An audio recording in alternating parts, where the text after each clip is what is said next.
Titus and Stephanie Folden. We served in Ecuador for 11 years before the Lord moved us to work globally, currently living in Spain. We served together on World Venture's child safety team. We are a part of World Venture because of the call to make Christ known among the nations, sharing his message of hope and salvation to all people everywhere. This unites us. It is our gospel call, no matter what your daily work may end up looking like. So, how then should we view child safety and issues of abuse in light of the gospel?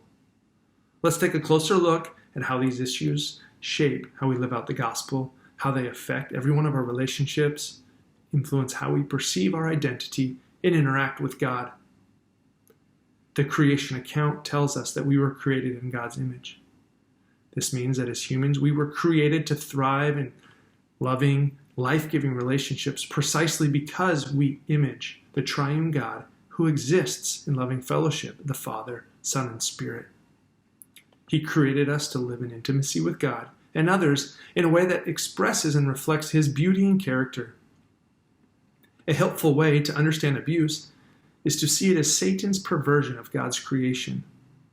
The evil one and destroyer is not content in being corrupt himself, but seeks to corrupt others at every level, physically, emotionally, relationally, and spiritually.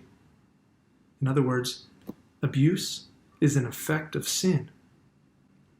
But because Satan cannot create, he uses abuse as a highly effective tool in an attempt to pervert the image of God in creation.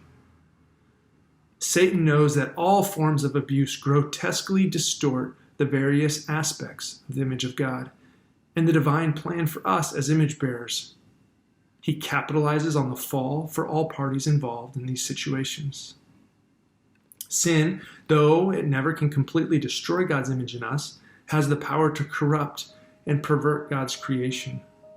However, we have hope because of Jesus. He saves, he redeems, and he restores lives. Moved by compassion, he comes to us in our brokenness. He heals, removing our sin, guilt, fear, and shame. He draws us back to himself. Though Christ's victory over death and sin are final, until Jesus returns, we still have to live in a fallen world and must deal with the effects of sin. Children are more susceptible to these unhealthy influences because of how they distort the beliefs of who they are, who God is, and the purposes God has for them. We image God to others. Being made in God's own image is foundational to what it means to be human.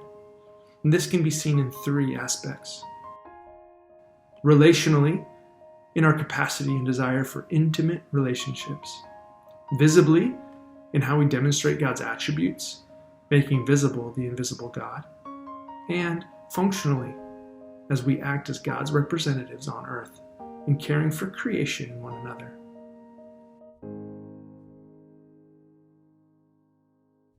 Abuse is so harmful precisely because it attacks these aspects of his image. Uniquely, each kind of abuse corrupts a particular mandate that God gave to Adam and Eve in the garden. Let's look at 5 types of abuse and how they pervert these mandates. Number 1, sexual abuse. This is a perversion of the mandate to be one flesh, Genesis 2:24. So instead of our sexuality being a beautiful gift and source of emotional and physical life, it destroys, devastates, and brings death. Number 2, physical abuse. This is a perversion of the mandate to let them rule, Genesis 1:26. Instead of using our hands to heal, build up, protect, and comfort, they wound and injure. Number 3, neglect abuse. This is a perversion of the mandate to cultivate the ground, Genesis 2:5. Instead of being fully present with one another, responsibly loving, caring for his creation, neglect fails to provide for the needs of others, creates disconnection and isolation, and increases vulnerability for greater harm. Number 4, spiritual abuse.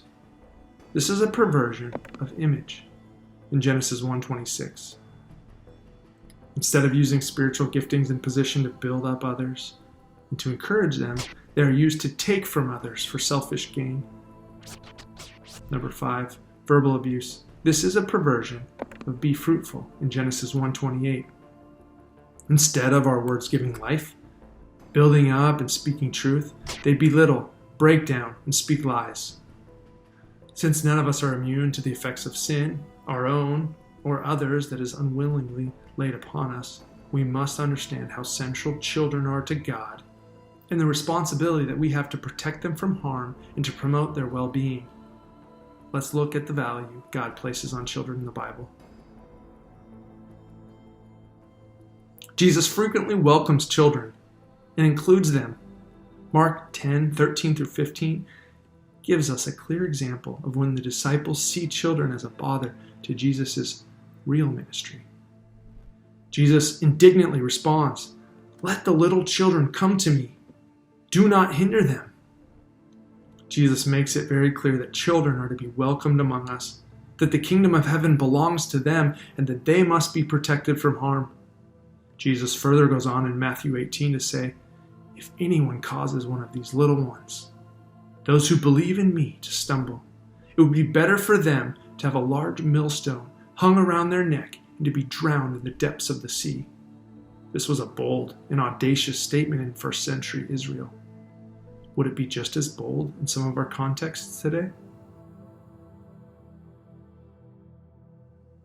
Here are a few key truths about children to help guide our ministry priorities. Number 1, a child has unique worth. Scripture never differentiates between a child and an adult regarding value. Children are equally human and thus equally divine image bearers from conception. Psalms 139 affirms this. Number 2, children are vulnerable and must be protected. Children suffer disproportionately due to their small stature, development, and limited access to power and resources. God expects us to recognize, protect, and provide for children, especially those who are suffering. Number 3, children are sensitive to the spirit world. We should not focus on a child's limits or minimize their spiritual potential. While the Bible does affirm the need to grow and mature, it also emphasizes their positive qualities, particularly their ability to apply spiritual truth. Various texts describe children faithfully absorbing spiritual truth, wholeheartedly obeying and fervently worshiping. Children are lifted up as examples for adults to follow in Mark 10.